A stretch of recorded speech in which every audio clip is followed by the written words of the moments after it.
السلام عليكم ورحمة الله وبركاته، ازيكم يا حبايب قلبي، اخباركم عاملين إيه؟ يا رب الكل يكون في افضل حال. حلقة جديدة معاكم النهارده مكملين في سلسلة الفيديوهات القصيرة اللي وعدنا حضراتكم بيها. هنتكلم النهارده في حلقة جديدة بعنوان يعني هناخد عن طريق أسئلة مثلًا بتدور في بال حضراتكم نبدأ إن إحنا نجاوب عليها هنا. هو أنا يا دكتور لو أنا رُحت لدكتور وكشفت وقال لي إنك أنت عايز تحشي حشو عصب، وأنا مش عايز أحشي حشو العصب لإنه مثلًا غالي، السبب الأساسي إن هو غالي. هل ينفع مثلًا إن أنا آخُد حلول بديلة أو أشوف حِتَت مثلًا تكون بجودة أقل؟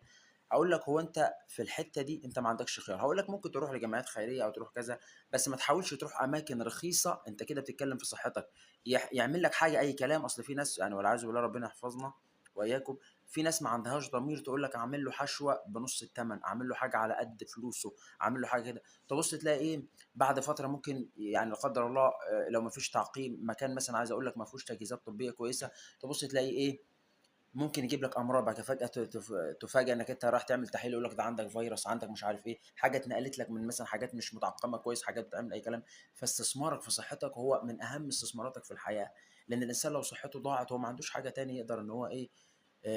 يعملها في حتى عبادته نفسها بتتأثّر بصحته، الإنسان اللي بيكون عنده بس شوية برد بيقولوا ما بيعرفش إن هو حتى يكون في كامل التركيز في العبادة غير لمّا بيكون ربنا شافيه تمامًا، فعايز أقول لك إن أنت دايمًا يعني عايز أقول دلوقتي حكاية إن إحنا في العصور الحديثة الواحد مش هيغلب مثلًا في 700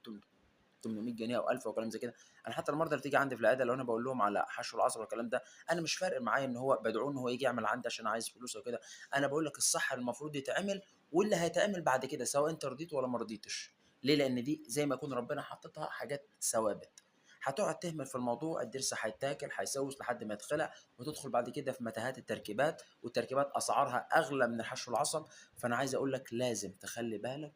في حاجات ما فيهاش نقاش. أشوفكم الحلقة الجاية والسلام عليكم ورحمة الله وبركاته.